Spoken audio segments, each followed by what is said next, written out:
In a little over a week's time, around the bars and hotels of Birmingham, Brexit was always going to be the dominating topic of conversation.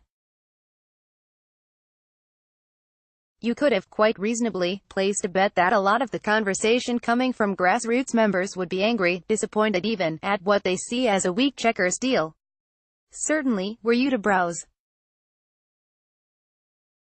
you'd also see the frustration a lot of them are expressing at what they perceive as a weak deal put forward by the Prime Minister and not enough evidence she's standing up to the European Union. However, Donald Tusk seems to have achieved something the Prime Minister herself has struggled with recently, uniting a majority of the public, and her party, behind her. The fatal miscalculation the European Union made was that whilst as nation we are often happy to mock our national figures ourselves, we don't expect that of them. The mistake they've made is that whilst plenty in the UK are divided on whether they wish to leave or not, or how do they want to leave, the British public are very united in not wanting to be mocked or bullied by Brussels. By treating us with the contempt they did this week, all Brussels have done is give us something to unite against them.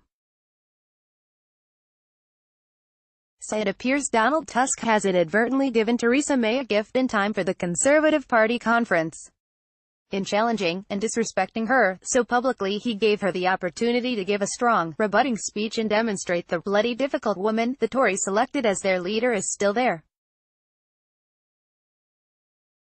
The focus at conference now won't be on how she's negotiated up to this point, nor will there have to be too much chatter about Chequers. Now it will be about the intransigence of the EU, the childish Instagram taunting of Donald Tusk and Theresa May's fierce speech.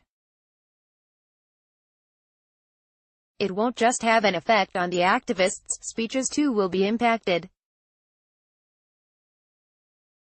It's a lot harder to attack the current negotiating position of a prime minister who is currently locked in a death stare with the EU, because, frankly, that's what many have wanted all along. And it's just conference, it's parliamentary arithmetic too. For months it's never been clear whether there was a parliamentary majority for a no-deal Brexit, but now with the anger directed at Tusk and his band of bullies it becomes a much more viable proposition. If the EU continues to respond in the way it has, it will become easier and easier for the Prime Minister to take us out of Europe without a deal, something which many of her members already want, and something she made clear she could and would do in her speech.